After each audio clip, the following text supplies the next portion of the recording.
If the film contrast is too high or too low, the image in the film will not be sufficient for accurate diagnosis of the doctor. In order to get the best possible diagnosis, we must provide a good quality image. And number two, which do you think plays a bigger role in image quality? Subject contrast or image receptor contrast? I think subject contrast plays a bigger role in image quality because this is the place where we take in technical factors like ABP and MAS. We adjust it based on the patient. If the X-ray beam is too low with ABP to penetrate someone thick, the film will lose contrast, which will result in bad image quality. If the technical factors are lower than too low, the image will lose input. Number three, choose two factors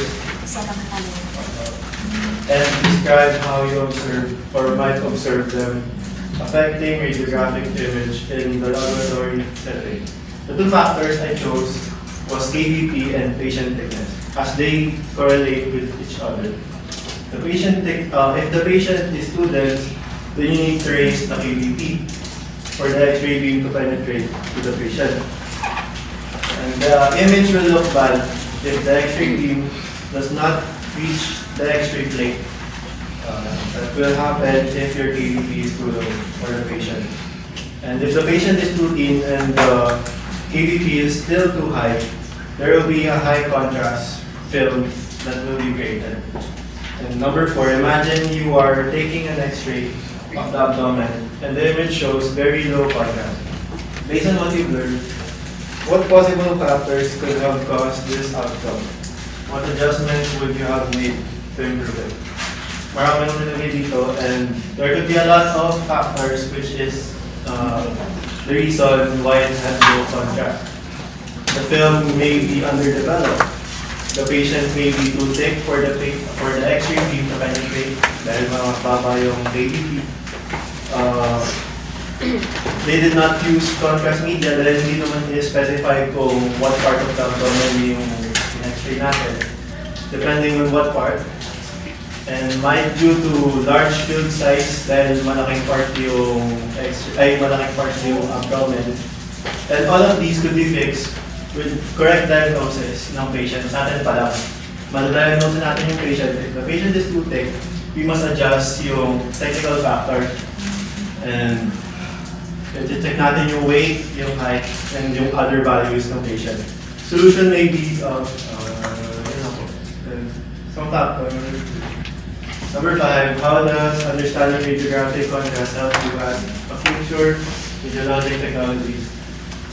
In producing diagnostic quality image while keeping the patient safety in mind.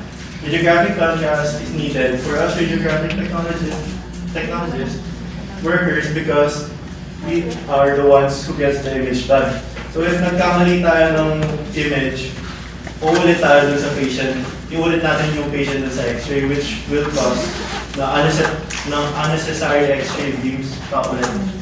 Mas ibig sabihin, mas tataas yung patient radiation dose. So these are some factors with contrast that corresponds with patient dose like MAS. So what is the relationship of field size to patient dose? If yung field size po is directly proportional. Bakit siya naging directly proportional? Field size. Indirectly po pala. Since if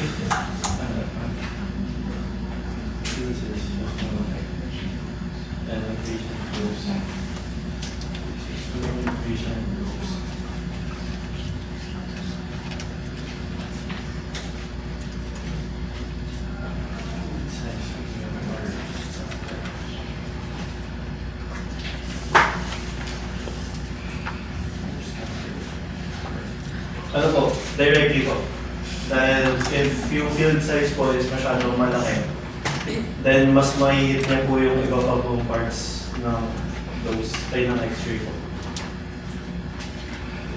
In the sense level. Pwede na. So, tama dahil. So, directly proportional siya. No? So, tama yung pagkakahandling niya. Dahil kapag malaki yung field size, hindi tayo nag-collimate, di ba? So, malaki yung field na malalagyan ng radiation, di ba?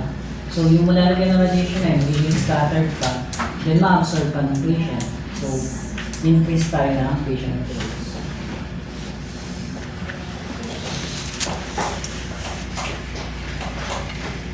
Number 1, in your own words, explain what radiologic contrast is and why it is important in diagnostic imaging.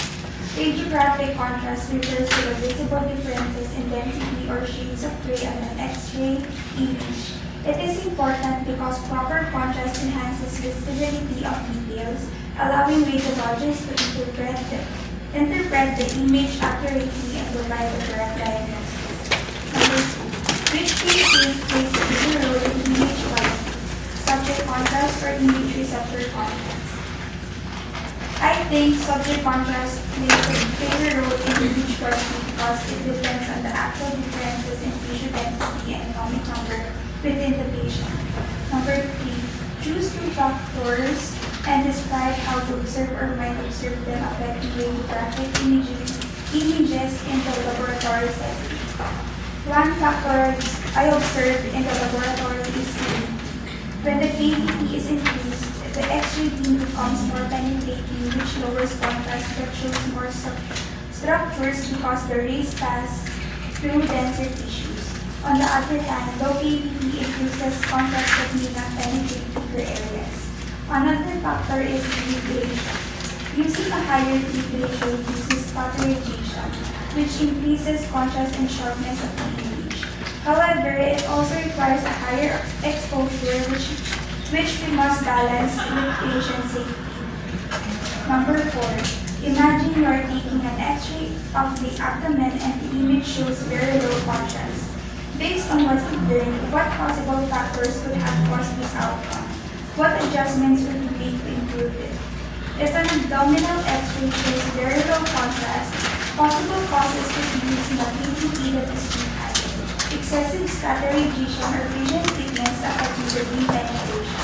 To improve contrast, I would lower the KDP slightly to enhance differences between soft tissues, use a brake to reduce scatter, and adjust exposure factors to achieve the right balance. Collimating the beam more tightly to the area of interest would also help reduce unnecessary scatter. Number 5, how does understanding radiographic contrast help you as a future radiology technologist in producing diagnostic quality images while keeping patient safety in mind? Understanding radiographic contrast will help me as a future radiologic technologist because it guides me in selecting the right technical factors to produce clear and diagnostic quality images. So, based dun sa binasa mo, so, what is the relationship of differential absorption and KDP?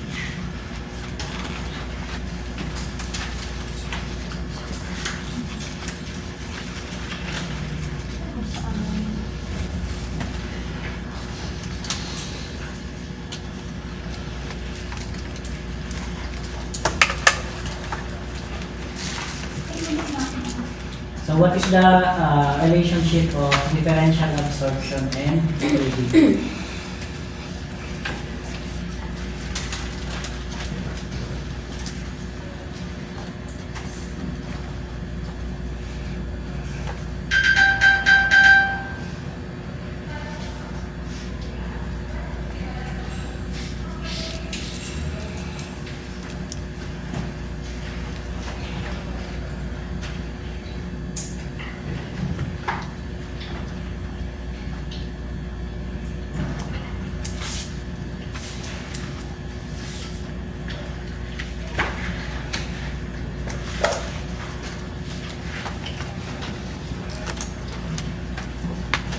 Anyone?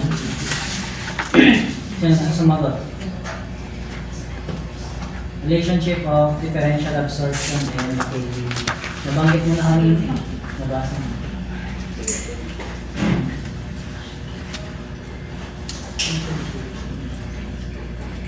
Wala?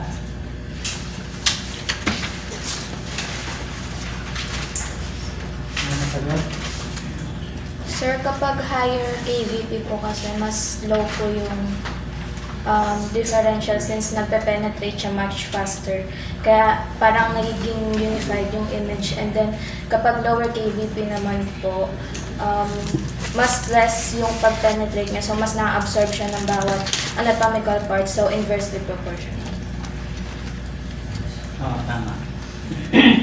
So, si KVP and si differential absorption is inversely proportional.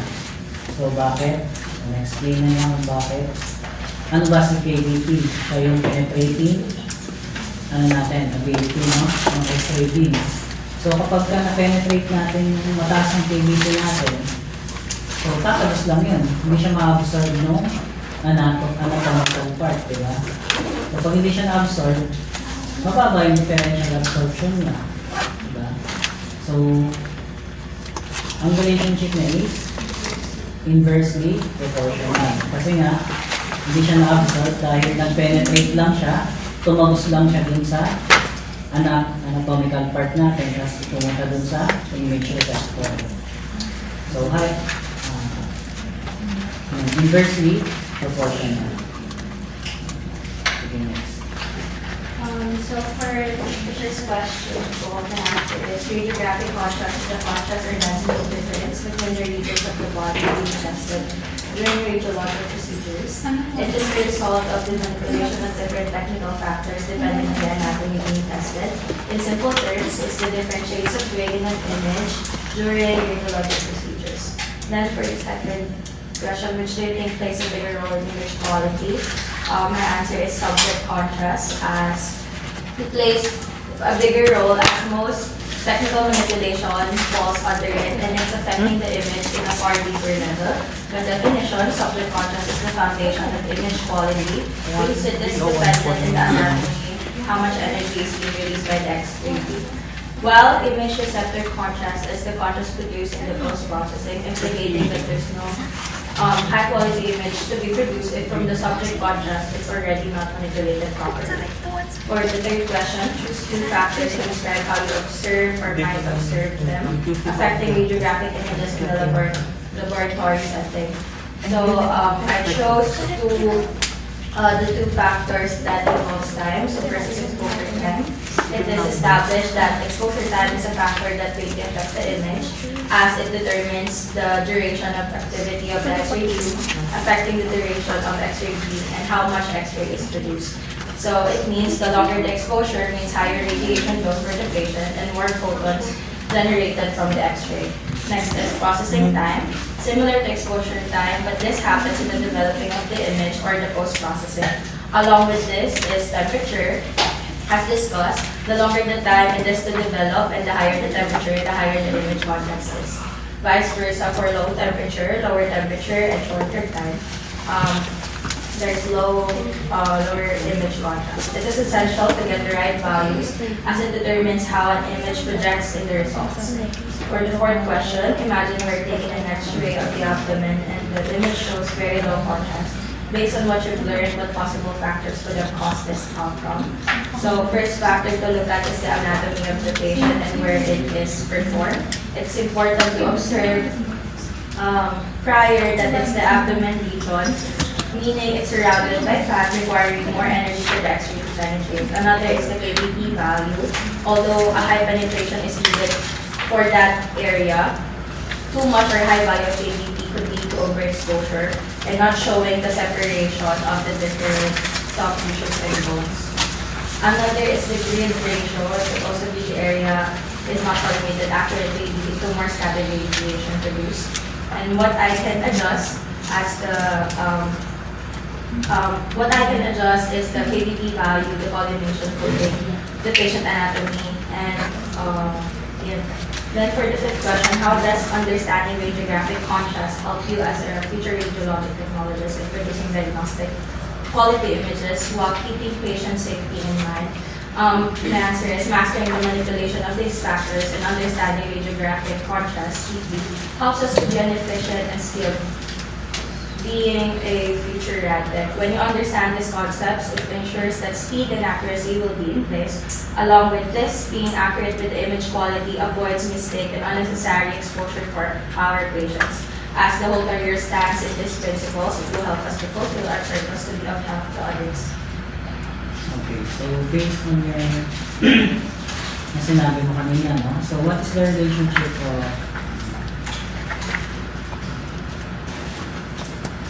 with patient thickness to blood ratio? So for patient thickness, like I said earlier, based on situation, the thicker the patient, we need more radiation to penetrate the fats or the tissues. So for this to, so we can get a high quality image, we should accurately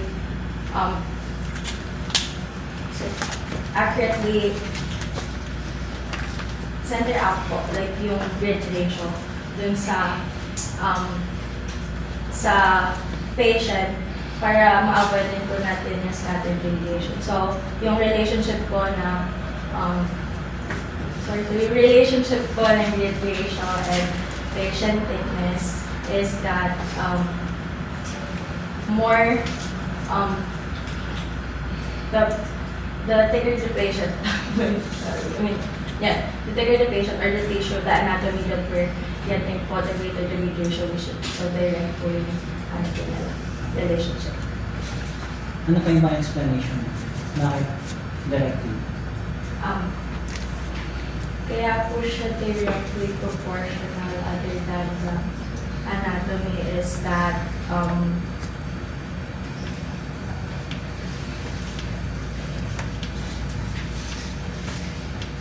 for us to produce a high quality image po, we should be accurate po dun sa radiation na binibigay natin dun sa patient. So, it should match po kung ano yung anatomy po nila. So, for example, if they're thinner, we should apply lesser po. So, lower. To avoid po unnecessary exposure. Kasi if we're giving them higher and then too much naman po, magkakaroon sila ng unnecessary exposure. If we're giving them lesser, hindi naman po mape-penetrate dun sa tissue yung X-ray focus. Tama naman yung relationship na it's there. Pero sa explanation, nagkaroon ng problem. Sige po. I think it has something to do with scattered radiation. Sige, explain. Kasi po kapag kunwari po ay yung patient po, thinner po siya, kailangan yung read ratio po, maliit lang din. Kasi kapag masyado po siya malaki, sobra din po yung scattered radiation, which is magpapause ng unnecessary radiation or exposure.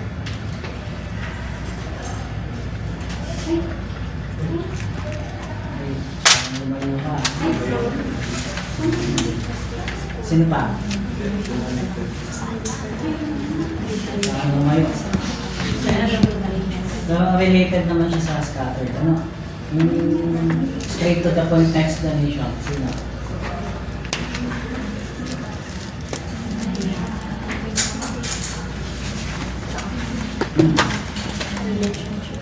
Wala.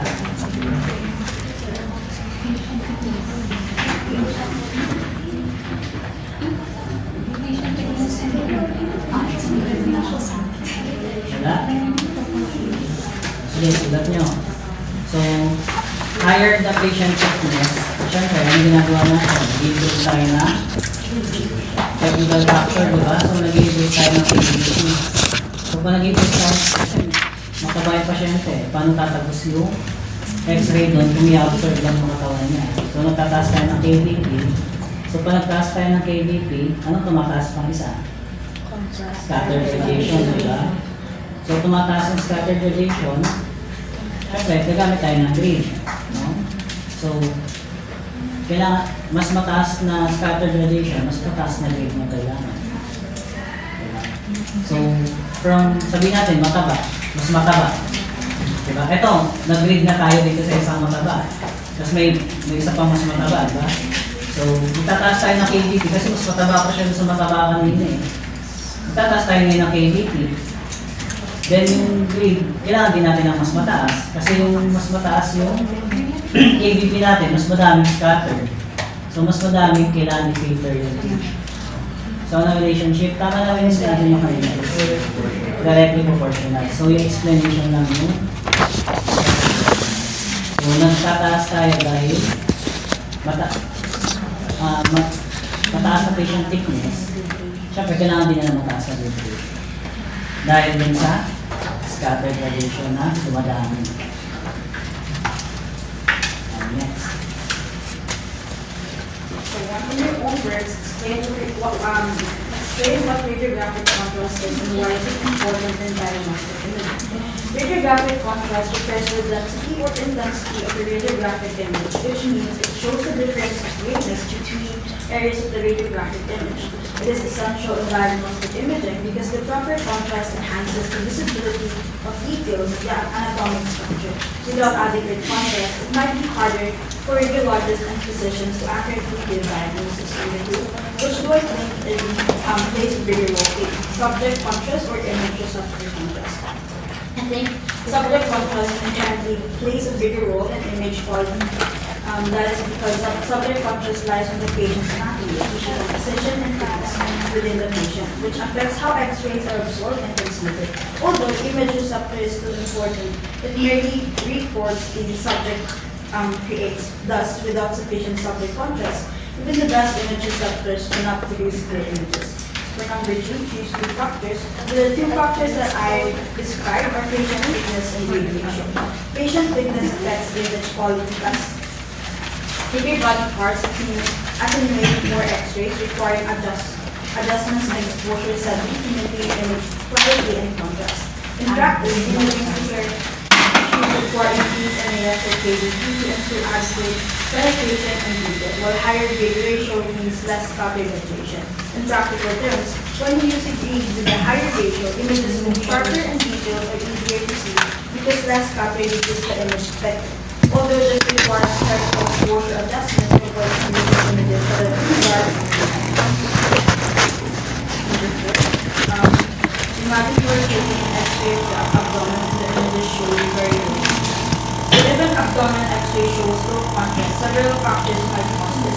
The most common reason is the high KBP setting, which allows too much penetration.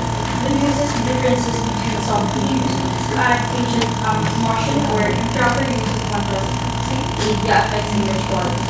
To improve radiographic image, lowering the KBP will enhance the general absorption between tissues and ensuring patient stillness to reducing contrast media appropriately with further improve image quality. Number 5, how does understanding radiographic contrast help you as future radiologists? Understanding and correctly applying technical exposure factor is vital for releasing high-quality diagnostic images, while minimizing radiation exposure to patients.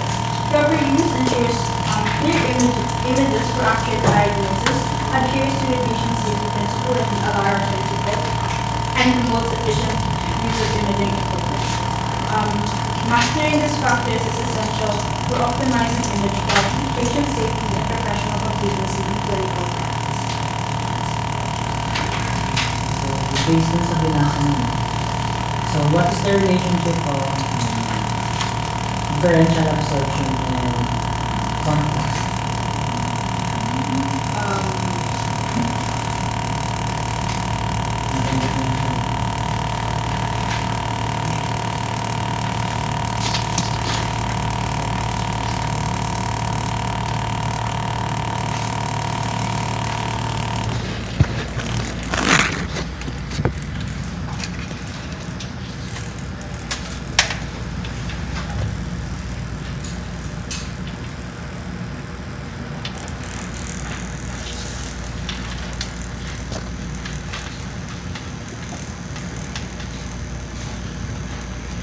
Based dun sa sinabi mo sa pagkakaintindi mo. So, what is the relationship of differential absorption and contrast?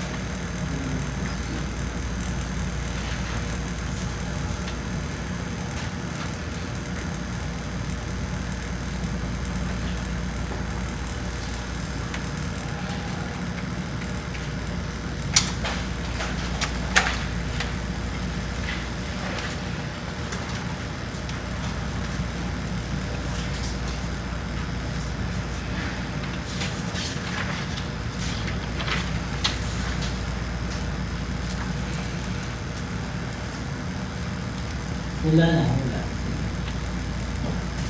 Ano sa tingin mo? There is portion. Bakit sa tingin mo?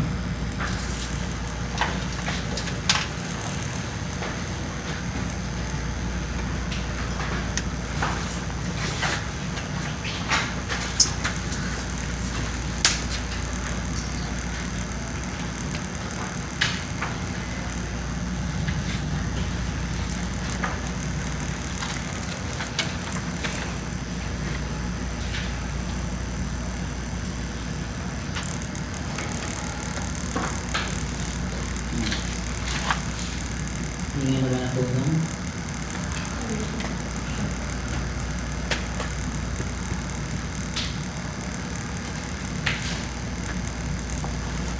Sige, sino mga sagot?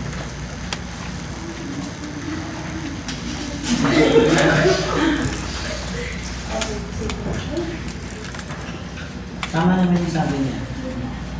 So, explanation na kailangan. Sige, ikaw naman.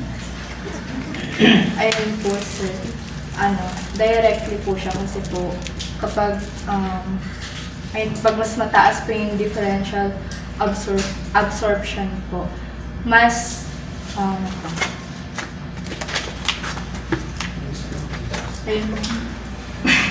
Mas malinaw po yung pagkakaiba po ng mga tissue po sa x-ray, kaya po mas mataas po yung contrast. Katulad na. Katulad po nung, ayun po, nung nabanggit po niya kanina. Ano example ng x-ray na gano'n? Kunyari po, chest x-ray or abdomen. Sure ka? Based on my Yes, ano na. Sige, may gusto pang sumagot na isa eh. Kasi yun lang. Sino sa loob? Wala na yung mga habol? Wala? May mali lang dun sa akin yung sinabi mo. Tama naman yung sinabi mo. May mali lang sa loob. Ano? Ano? Kung sa tingin mo. Oh, ito na po. Sige mo na. Para ma-note na natin yun. Sir, ano po? Hindi po sinagot niya. So, directly proportional po sila. Since yung absorption po ng gagad, doon po kasi siya ng gagad sa contrast. So, kailangan po na directly proportional.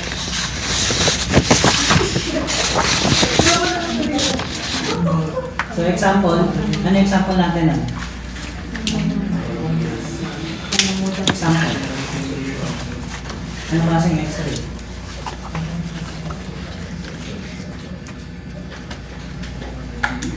Sinabi nga na eh, direct, di ba?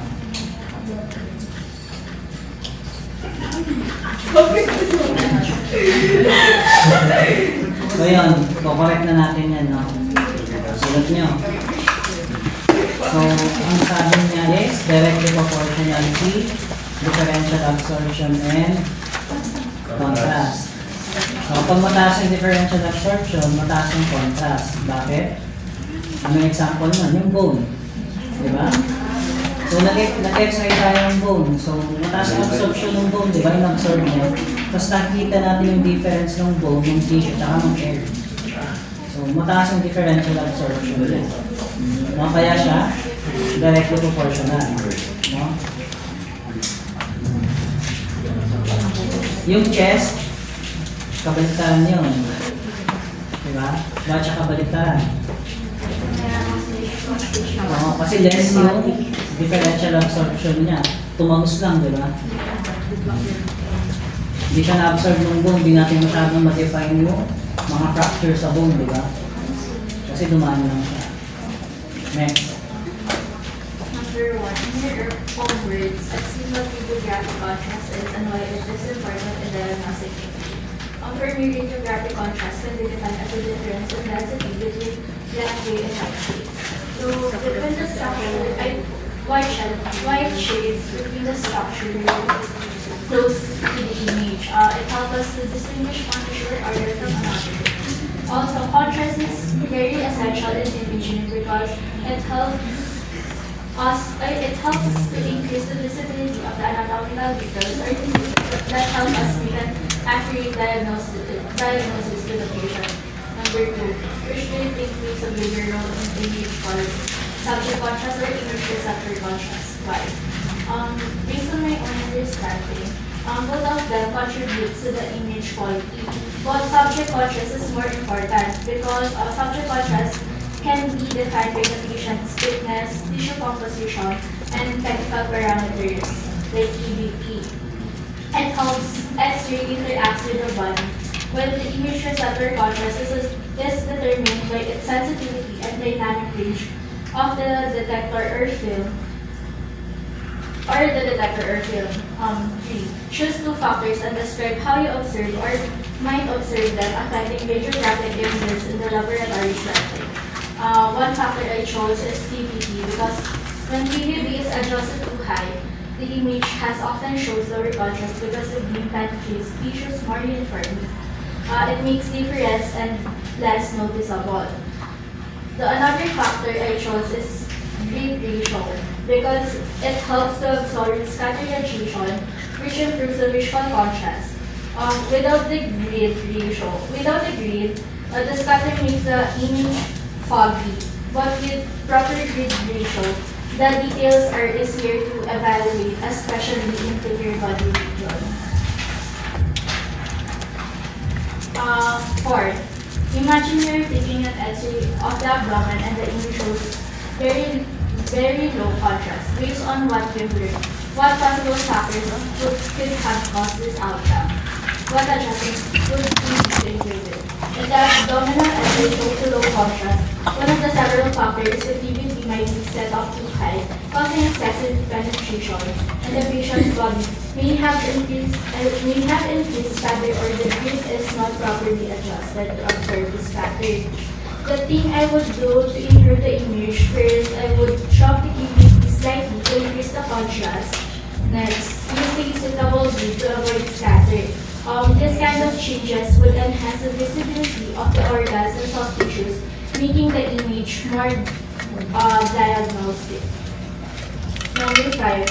Where does exposure factor or practice another way importance of exposure factors are important in our practice because they define how the subject nature interacts with our practice environment. It allows us to build effective safety measures to avoid any injuries. By understanding the method of exposure, the amount of dosages involved, the intrinsic toxicity of the material, and how the body eliminates it, allows us to assess the risk and establish controls to protect observers and improve our overall safety in our work. Wait lang, wait lang yung binasa. Yung sa 5 po, yun kasi hindi ko po sugat talaga. Ngayon lang po yung nagpara. Exposure factors are important in our practice because they define how a substance or danger interacts with our practice environment. By understanding the method of exposure, the amount of dosages and intrinsic toxicity of the material and how the body will use it allows us to assess the risk and establish controls to protect us, workers, and patients, and to improve overall safety sa work. Mukhang iba yata yung ano. Yeah, parang iba nga po. Hindi yan yung sagot sa question. So, toxicity ba, nag-ingest na ng chemical. So, wala naman tayo na-ingest na chemical dito. For something, di ba? Na kailangan na safety natin. So, palitan na yun. Okay.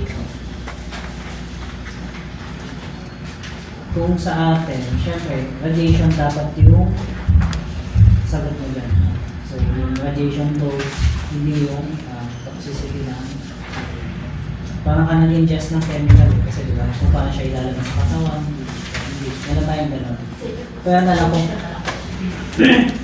lang kung sinabi mo dyan is yung contrast. Ininom yung contrast, diba? So, pag ininom yung contrast, yun. Pwede may toxicity yun sa natin. Lalo na yung mga patient na uminom ng metformin, may mga diabetes. Hindi nila yung malalabas sa katawan pag nag-metformin. Sige po. Ay, wait. So, based dun sa sinabi mo kanina, no? About dun sa KBP. So, what is the relationship of KBP to the scale of contrast? Kasi po sir,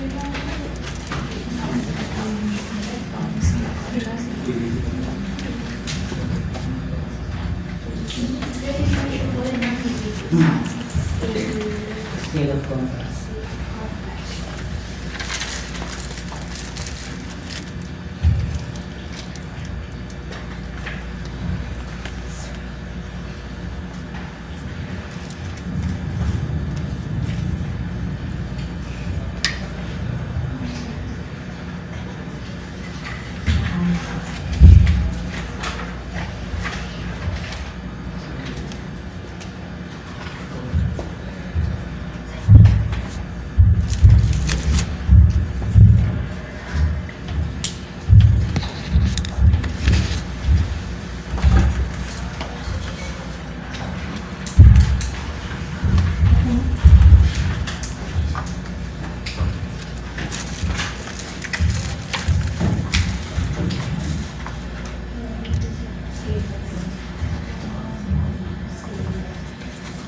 Wala lang muna.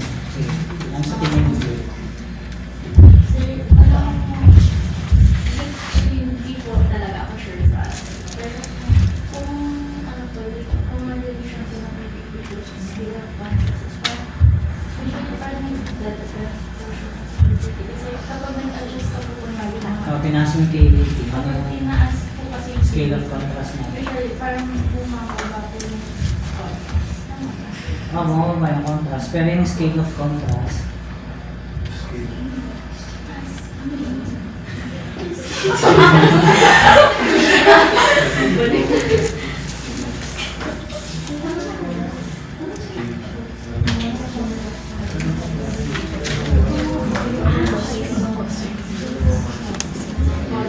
yung mga sige, hindi tayo ng tulong. Dito. Lahat tayo naman sa Ano po, inversely proportional. Kasi, ano po, based on my understanding po, tsaka sa books ko, ano po, kapag low KBP, ano po, produces high contrast. Tapos kapag low KBP naman po, produces low contrast. Scale po.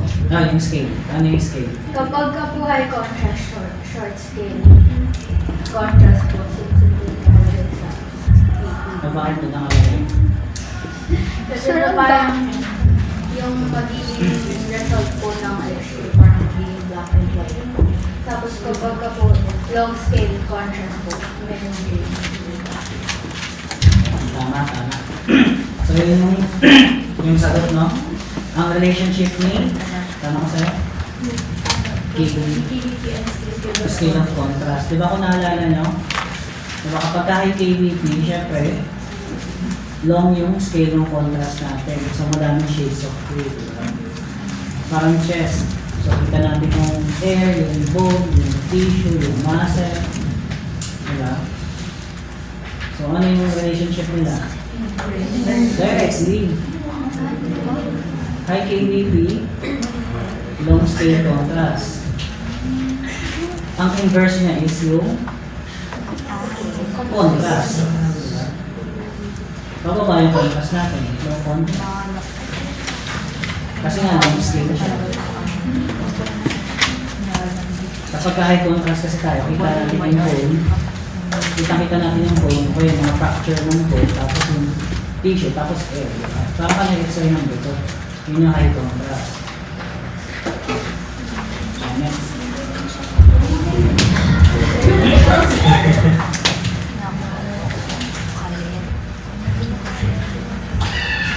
Number one po, radiographic contrast refers to the visible difference in brightness between two adjacent areas in the image.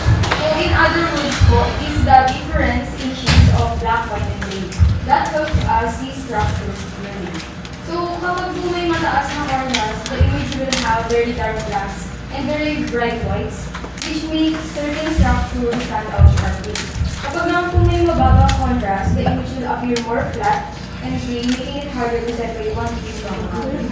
So in diagnostic imaging po, contrast is very important because doctors rely on it to see things inside the body. So for example po, yung bone, it will naturally appear white. So on an X-ray, while soft tissue naman po, kulay po naman muna. And good contrast makes it possible to see fractures, tumors, or infections more easily.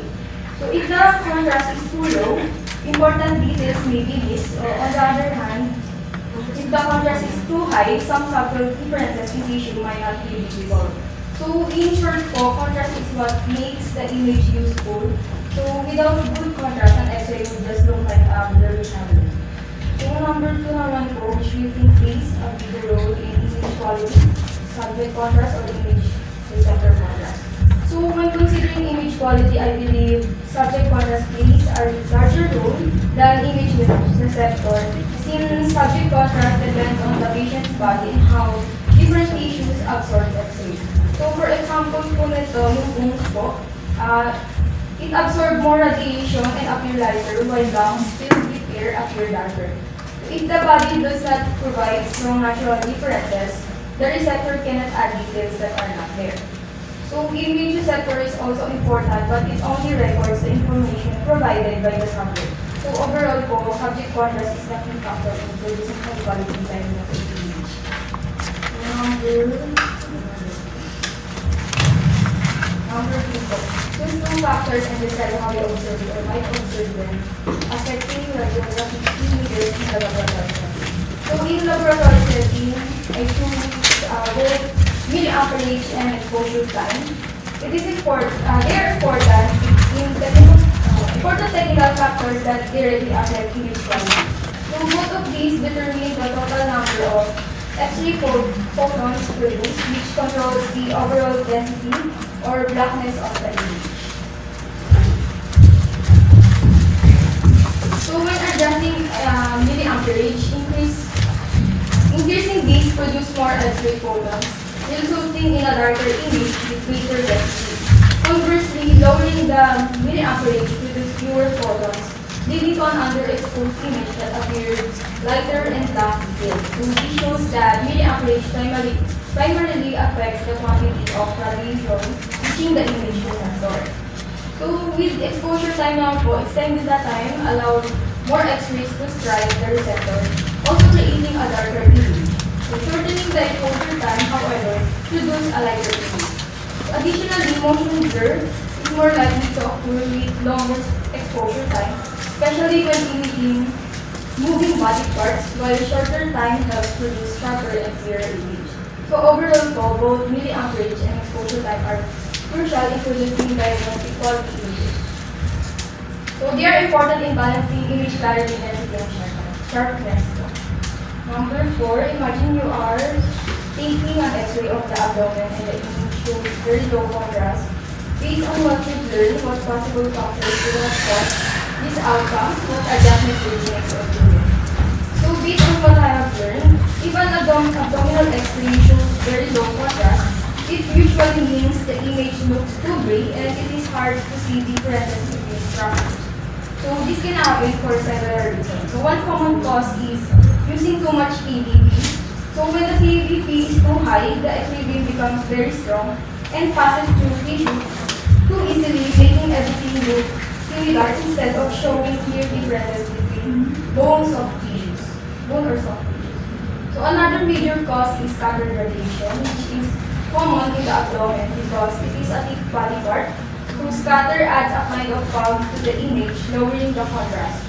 So not using a beam or using it incorrectly also allows more scatter to reach the detector. So further reducing image quality.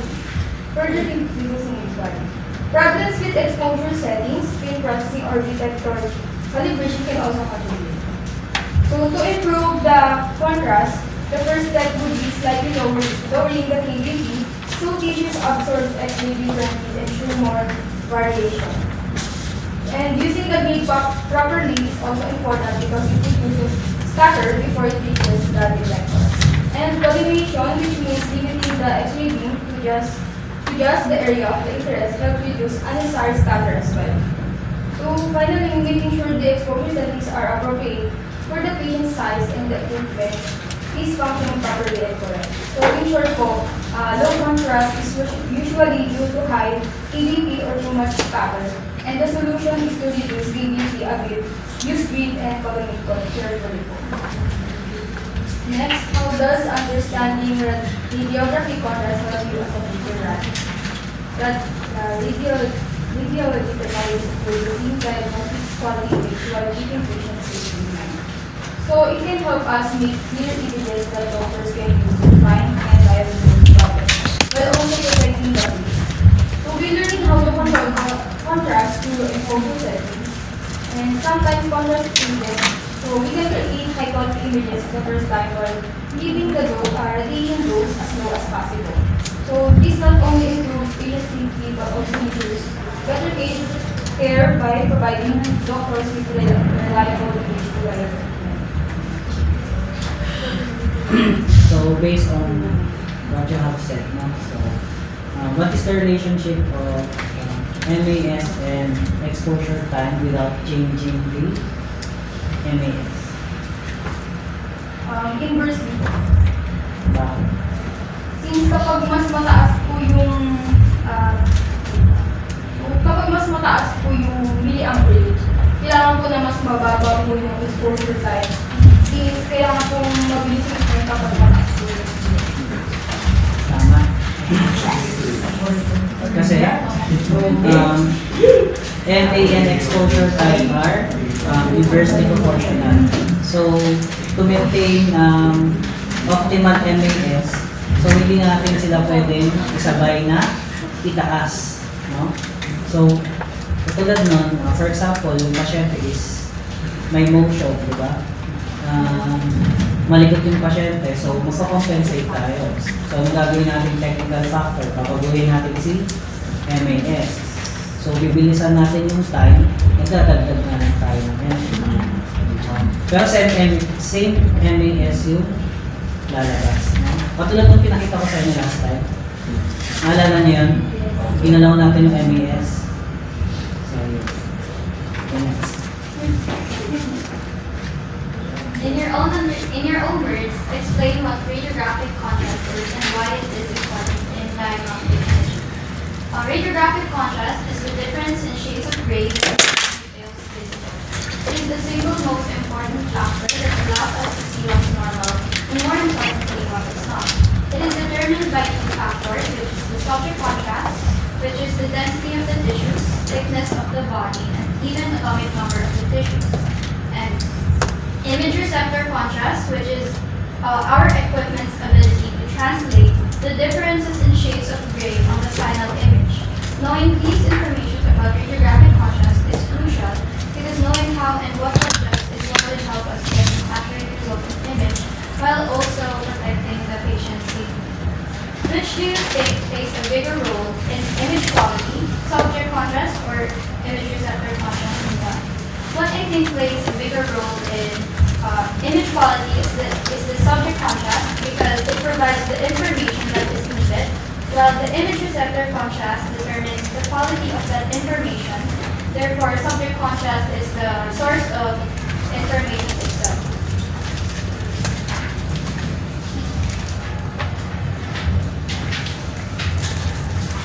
Choose two factors and describe how you observe or might observe them affecting radiographic images in the laboratory setting. KVP controls the penetrating energy of the X-ray beam as well as the contrast, meaning lower KVP results to higher contrast and vice versa. If you were to perform an X-ray for a patient with thick body habitus, then you must also increase the KVP if you want an accurate image, since you would want the X-ray photons to penetrate through all the tissues. Increasing the KVP though would also increase scatter, which degrades image quality. MAS, this controls the quantity of X-ray photons released. Though MAS does not necessarily affect the contrast nor penetration, since those are KVP strong, more photons results to a darker radiographic image with increased density and and potentially a higher contrast, which also increases the patient dose.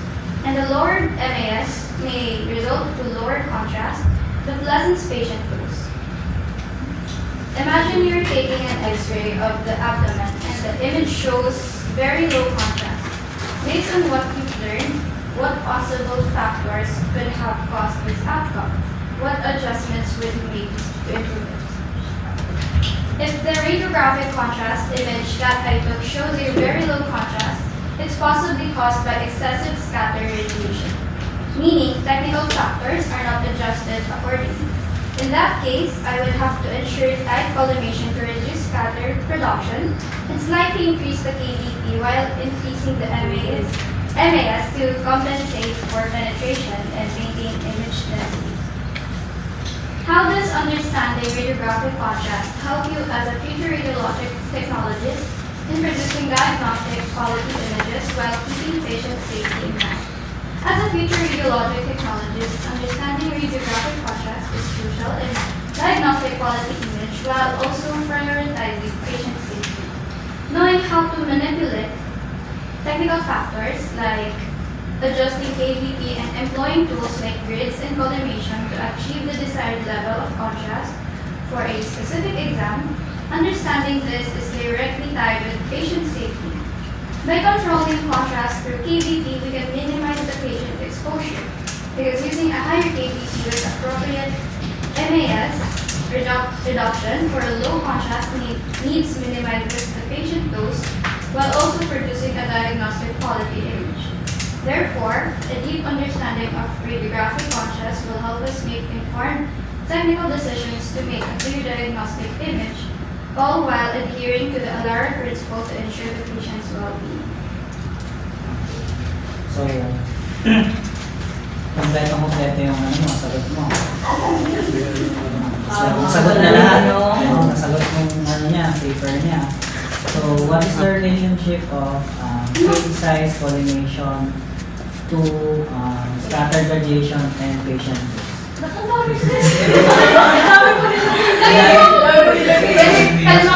Nasagot mo lahat. Nasasagot mo yun lahat. Nakalagay yun. Sabi ko lang, nilistahin nyo ba? Hindi ko kasi. Ano yun, sir? Kasi nasagot naman lahat. So, what is the relationship of field size to collimation? Patient size to collimation. Field size. Field size. Field size to collimation, scattered radiation, and contrast. Field size to collimation. Scattered to collimation. Tapos, Scattered radiation and contrast. kaya yan. Nasagot mo lahat. Wait lang, sir. Ano ma, sir? Field size. Yung field size kasi, sir, ayun po yung pinapatamaan ng X-ray beam. Yung collimation po, kailangan siyang i-adjust according po dun sa field size. Kaya,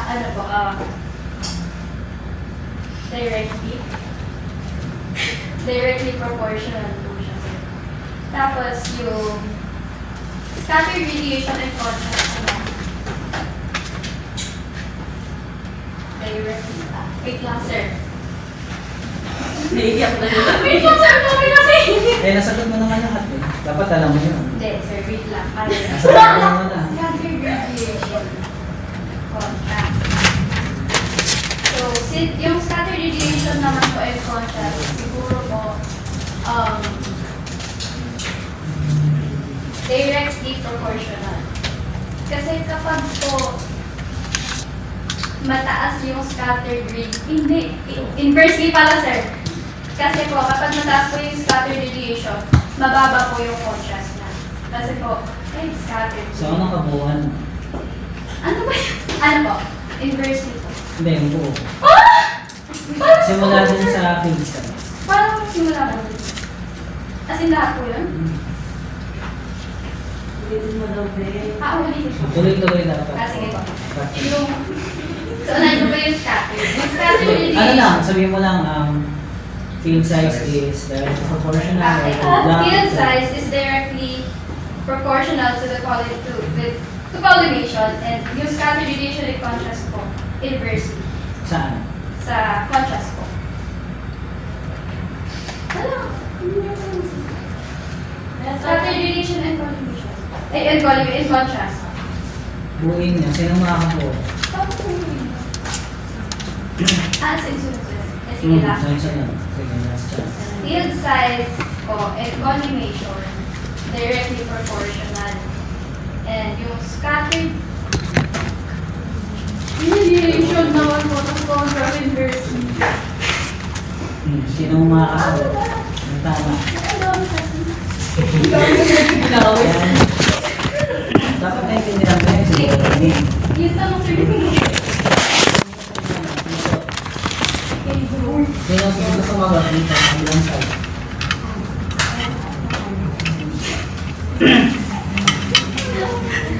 Wala? Kasi may ganda. Siyempre, kukorek na natin yan dito pala. Dito, ilang side? Sir, try lang. Sige. Ano po, ang field size and collimation is inversely proportional, while collimation and scattered radiation is directly proportional. Then, scattered and contrast po is indirectly proportional. Ha? Hindi ano po lahat yun. Isa lang yung ano nandun. Isa lang yung ano. So, ano ulit? Sige, ulit yun. Field So, lang size. yun.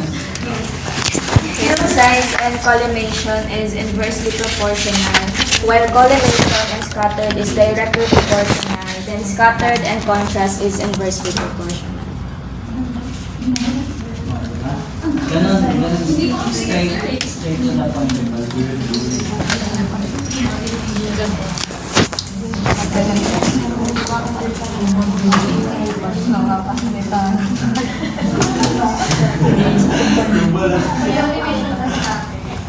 Sige, sabi mo kanina diba directly, inverse yun.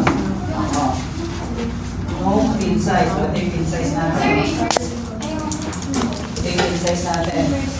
So, larger field size, smaller collimation. Ay, no, large collimation. Okay. Large field size, small collimation. Kasi hindi tayo naka-collimate. Kasi pag nag-collimate tayo, nililitan natin, di ba? So, inversely proportional. So, kung malaki yung field size natin, wala tayong collimation. So, increase yung scattered radiation. Diba? Pag increase yung scattered radiation, decrease yung contrast. Ano ba may increase?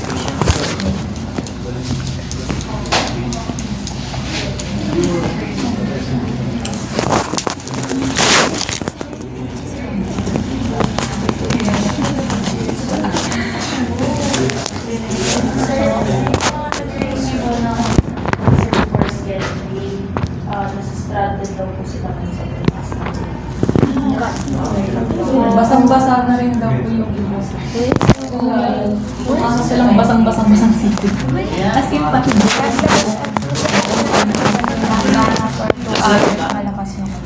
Dito pala nakakorek na natin.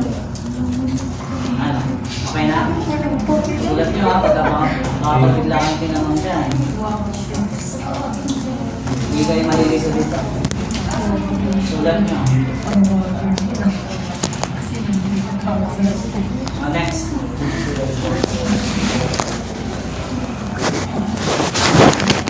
Our own words explain what radiographic contrast is and why it is important in diagnostic imaging. So I think radiographic contrast is basically the difference in shades of black, white, and gray on an X-ray image. And it's what makes certain body parts stand out from each other. So doctors can actually see the difference. Like for example, if the contrast is good, you can clearly distinguish bones from soft tissues or kung meron bang abnormal structure doon sa isang katawan ng pasyente. And kapag walang enough na contrast, everything would just look similar in shape, making it hard to identify what's normal and what's not. So in short, radiographic contrast makes the image easier to read and ensures that doctors don't miss important details. That could affect a patient's diagnosis and treatment. Number 2, which do you think plays a bigger role in image quality? For me, I think subject contrast plays a bigger role in image quality because it comes from the actual patient and how their tissues absorb X-rays differently. So for example, bones absorb more radiation than lungs, so they naturally appear whiter on the image. So in my opinion, no matter how good the image receptor is, if the subject contrast is poor, the image must show much detail. Kasi yung subject contrast is siya yung foundation ng image natin. Number 3. Choose two factors and describe how you observe or might observe them affecting radiographic images in the laboratory setting. So, first I chose the KBP. I chose the KBP and patient thickness. In the lab, I noticed that when we increased the KBP, the image became more penetrated and showed more shades of green, which lowered the contrast. On the other hand, when the patient is thicker, we needed more exposure to get a clear image. Otherwise, the X-ray look too light or underexposed. So both KBP and patient thickness really affect how the final radiograph looks. Number 4, imagine you are taking an X-ray of the abdomen and image shows very low contrast. Based on what you've learned, what possible factors could have caused this outcome, and what adjustment you think made to improve. So if I took an abdominal X-ray and the image showed very low contrast, I think a few factors could be the cause. For example, prostatic light, which means everything abdomen was thick. So to improve it, I would try lowering the KBP a little to bring more black and white difference. And in my opinion, these adjustments will help make the organs in the abdomen stand out more clearly on the image. Number 5, how does understanding radiographic contrast help you as a future radiology technologist in producing diagnostic quality images while keeping patient safety in mind? So I think understanding radiographic contrast really helps me as a future project because it guides me in choosing the right exposure settings to get clear diagnostic quality image without repeating the exam. So for example, if I know how contrast works, I can adjust the KBP and mask so the image shows enough detail for the doctor to make a diagnosis. So at the same time, it keeps the patients safe because I won't exposure them to unnecessary radiation from trial and error or repeat shots. So in my opinion, it's all about balancing image quality and patient safety.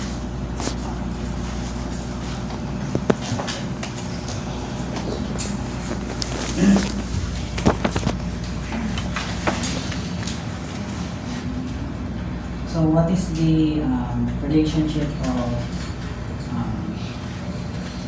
chemical concentration and development time?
chemical concentration.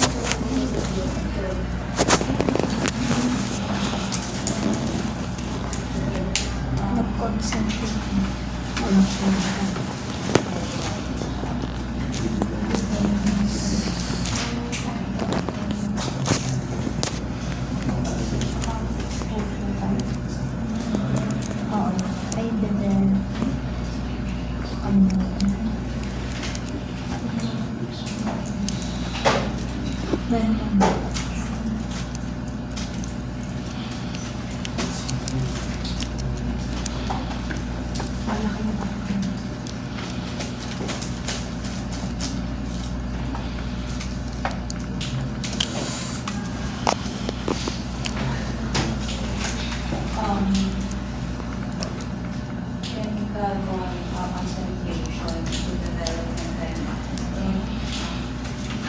it's indirect laboratories.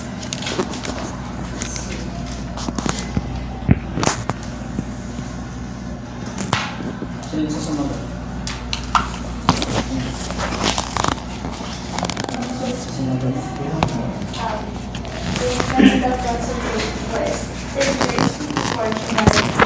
The more concentrated the chemical is, the less it has Kasi po, if we go longer, malulog po na yung film. So, kaya po na example ni last time, if namin po yung mix ng chemicals, further po yung developing time. So yun yung relationship to produce optimal image, no? So the relationship of development time and chemical concentration to produce optimal image is inversely proportional para makapagpalabas tayo ng magandang image, no?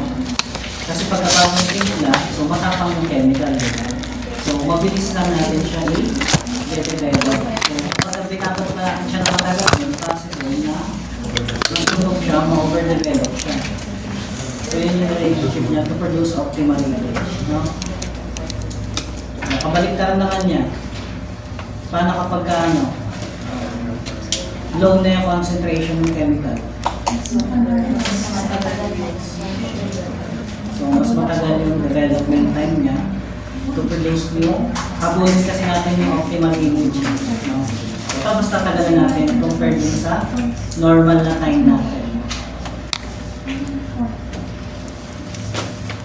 Number 1. In your own words, explain what the geography contrast is and why it is important to them. For me, our geography images visible variation differences or shades of shade,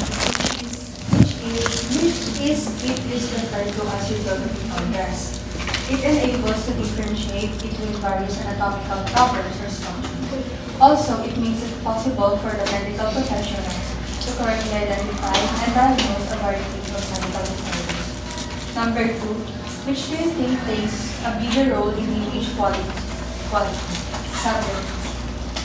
Subject contrast or image receptor contrast? I think subject contrast plays a bigger role in image quality because it is copying the anatomy of the patient. Quality because anatomy of the patient and X-rays not differentiate regardless it can be supposed to generate a high quality with the absence of subject contrast, which is the differences of the difference and composition. Anatomical is easy to see when subject contrast is different. Number 2, choose 2 factors and describe how you observe or might observe them affecting your geographic images in the laboratory setting.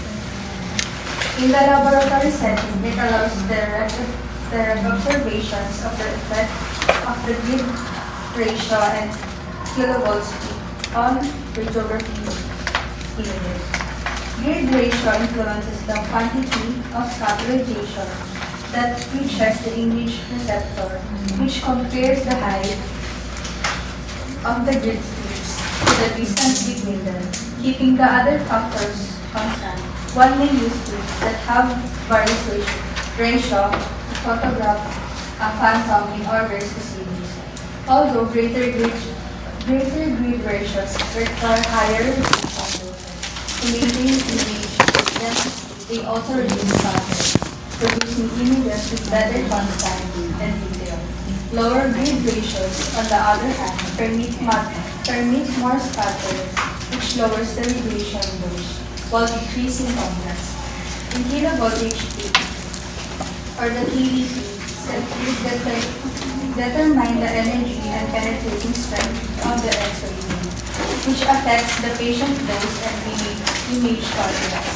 Imaging is handled in different KVP settings, while maintaining constant NAS and distance allows one to observe the influence of KVP. Because the higher KVP penetrates more consistently and lessen variations in fish absorption. Images with higher KVP levels have less contrast. Higher contrast images are produced by lower KVP settings. However, it might not be able to penetrate thicker body fluids. Number 4. Imagine you are taking an X-ray of the abdomen and the image shows very low contrast. Based on what you learned, what possible factors could have caused this outcome? What adjustment would you make it to improve it?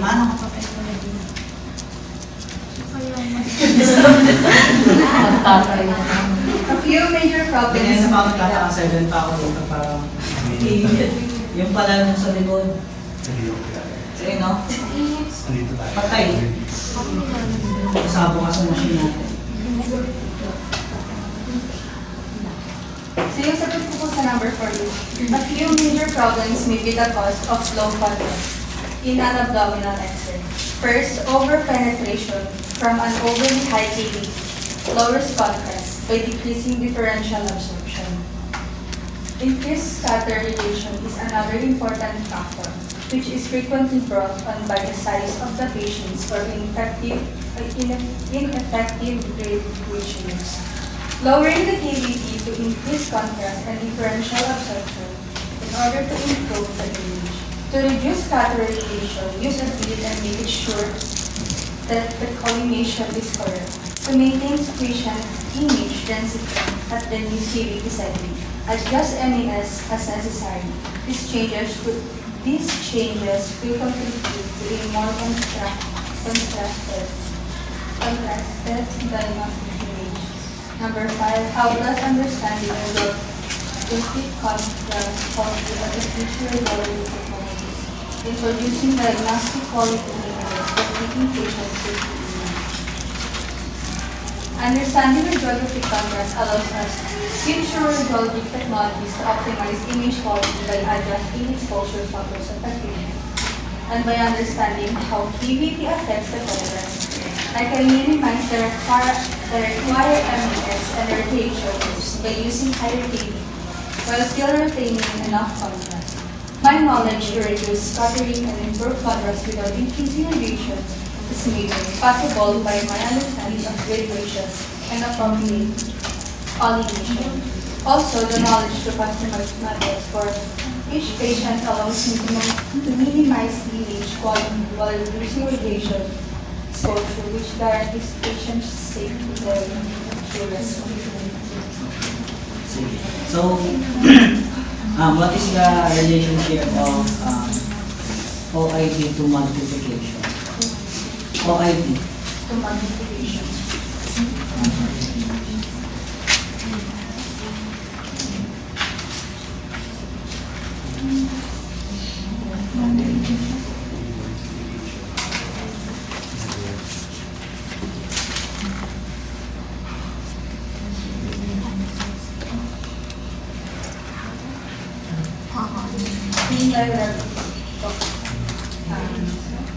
Higher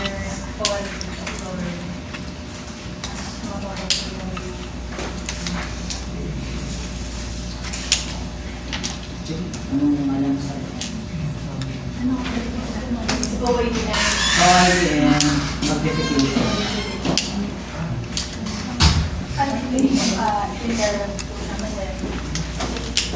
Kailangan mas mataas po yung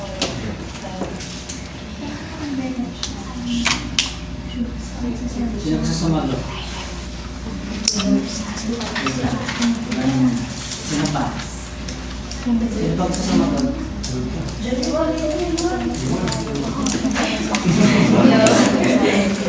pa gusto sumagot? Try. Sino? Sige, try. Hindi, wait lang. I-analyze ko.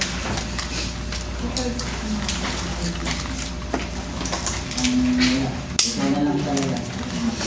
Sir, directly proportional po. Kasi yung OID po is yung layo ng object doon sa image receptor. So, the more na mas malayo siya, mas malaki po yung ang itsura niya sa image.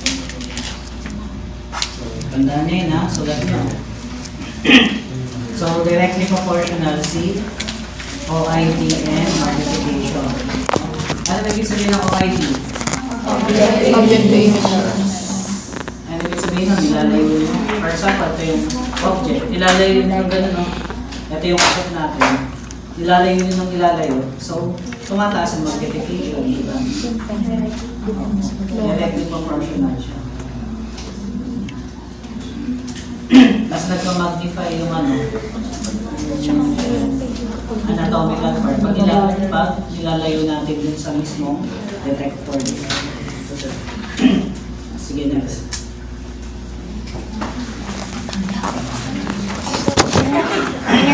First, explain what radiographic contrast is and why it is important in diagnostic imaging. Radiographic contrast refers to the different intensity or shades of gray between structures on an X-ray image.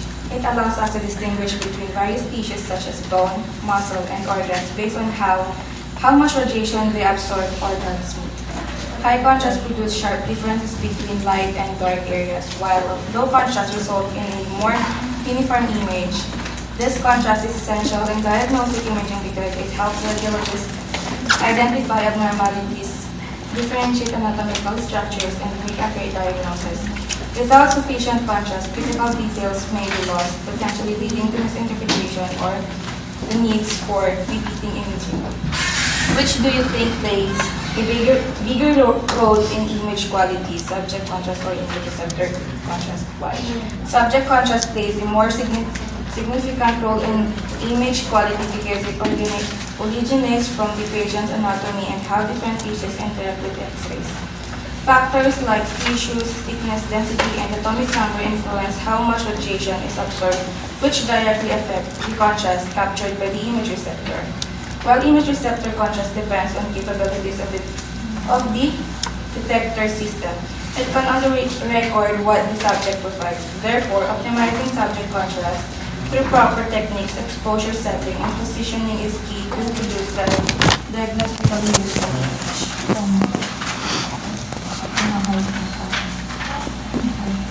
Choose two factors and describe how you observe or might observe them affecting the radiographic image in the laboratory setting. In the laboratory setting, adjusting the KDP has a noticeable impact on image contrast. For instance, using a high KDP for chest X results in lower contrast but better penetration of lung tissue, which is ideal for visualizing subpulmonary structures. Conversely, lowering KBP for extremity imaging enhances contrast between bone and soft tissue, making fractures more visible. This ratio also plays a critical role when imaging thicker body parts like the abdomen. Using a higher grid ratio helps reduce scatter radiation, resulting in clearer and more defined image. Without a grid, the image may appear fuzzy due to excess scatter, compromising diagnostic quality. Imagine you are taking an X-ray of the abdomen and the image shows very low contrast. Based on what you've learned, what possible factors could have caused this outcome? What adjustment would you make it to improve? Low contrast in abdomen and trach can result from several factors. A high KVP setting may cause excessive penetration, reducing the differential absorption between tissues and leading to a flat gray image. Patient thickness can also contribute as larger patients produce more scatter radiation. Additionally, not using a grid or selecting an inappropriate exposure time can degrade image quality. To improve contrast, I would lower the KDP slightly to enhance tissue differentiation. Use a grid to minimize scatter and adjust the MAS to ensure adequate exposure. If clinically appropriate, administering contrast media could also help highlight specific organs or structures. How does understanding radiographic contrast help you as future radiologic technologies in producing diagnostic quality image while keeping patient safety in mind? Understanding radiographic contrast is vital for producing high-quality diagnostic images while maintaining patient safety. As a future radiologic technologist, this knowledge enables me to select appropriate exposure parameters using grid effectively and recognize when contrast media is needed, all of which contribute to clear image and accurate diagnosis. It also helps minimize repeat exposure, reducing the radiation dose and ensuring efficient workflow. By mastering contrast principle, I can balance image clarity with safety, uphold professional standards, and provide the best possible care to patients. So, based dun sa binasa naman, so what is the relationship of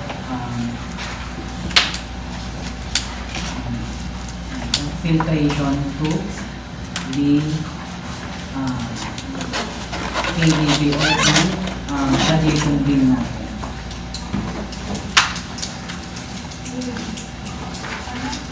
Filtration, relationship of filtration to the ano natin, yung beam, X-ray beam.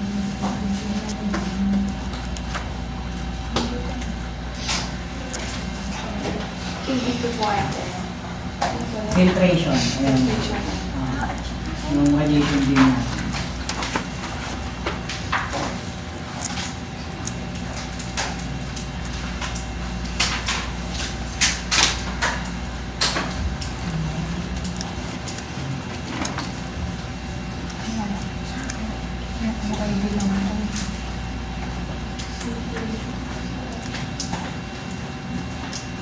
Na-discuss yung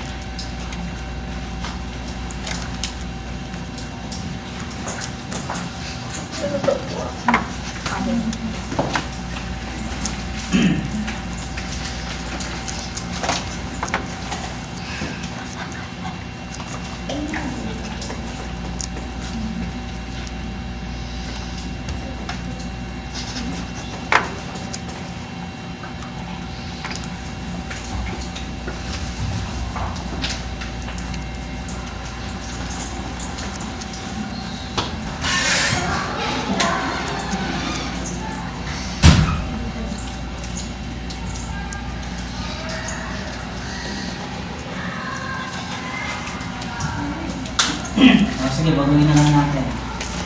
So, kaya sasagutin din naman. So, relationship ni filtration and KDB.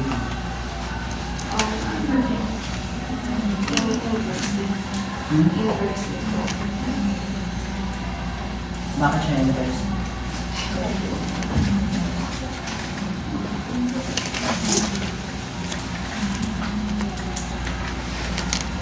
Sino may remote? Yung sa cellphone.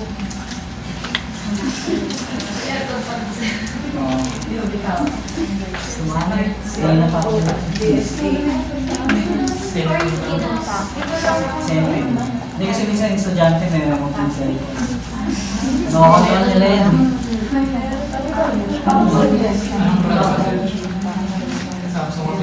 Samsung. Samsung yata yun. Ano nasagot mo? Sige, buka na. Sinong susumagot? Ulit. Bigyan mo natin sa iba. Sinong susumagot? Si Asia daw. Bulo ko. Relationship ni filtration kay KBP. Si Crystal daw po. Sino na? Crystal. Wait lang. Wala na? Secretion daw. Try ka. Sige, try mo. Sige po. Try mo. Ikaw na po. Si Crystal daw. Siyempre para makorek na natin yung mga understanding.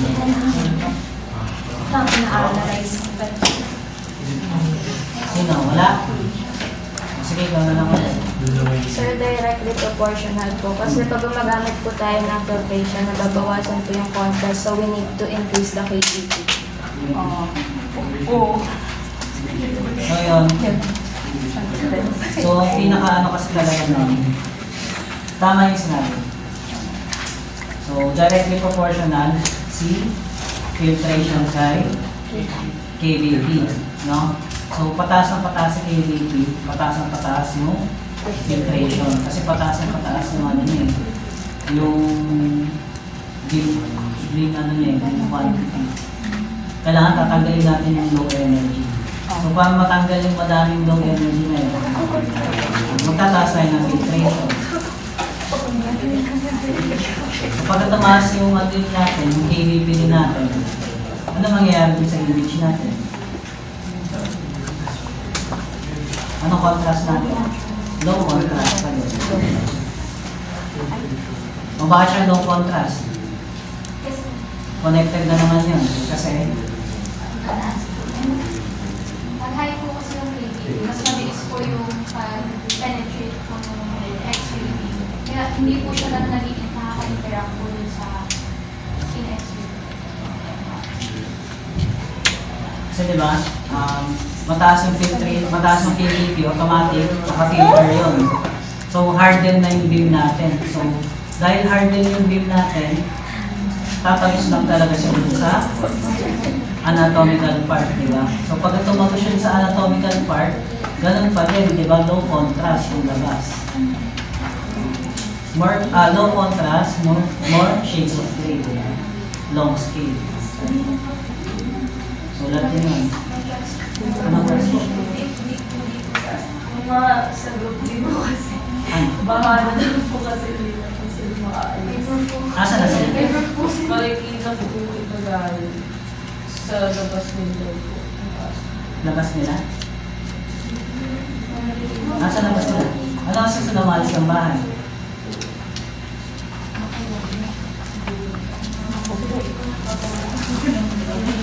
Hindi, ano? Ano kasi doon sila umalis ng bahay, di ba?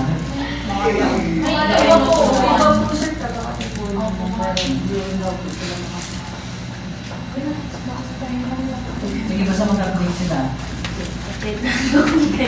Ano sila? Sige, next. So, last na update dito. Number 1, in your own words, explain what radiographic contrast is and why it is important in diagnostic imaging. Radiographic contrast refers to the difference in the light and dark areas that appears on a radiographic film. It is what makes an anatomical part of the body stand out from one another, making them easier to identify and interpret during diagnosis. A high contrast image shows very distinct differences between dark and light areas, while a low contrast image makes structures blend together and harder to differentiate. In diagnostic imaging, it is important to use the right amount of contrast to enhance the visibility of anatomical structures and possible abnormalities. This provides a more detailed and accurate view, which helps in reaching a correct diagnosis.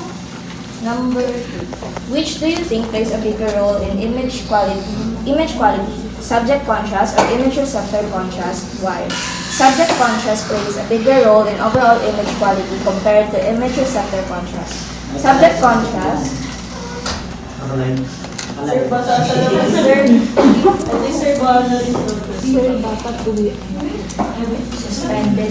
Subject contrast comes from the natural differences in how the patient sees tissues such as tissue type,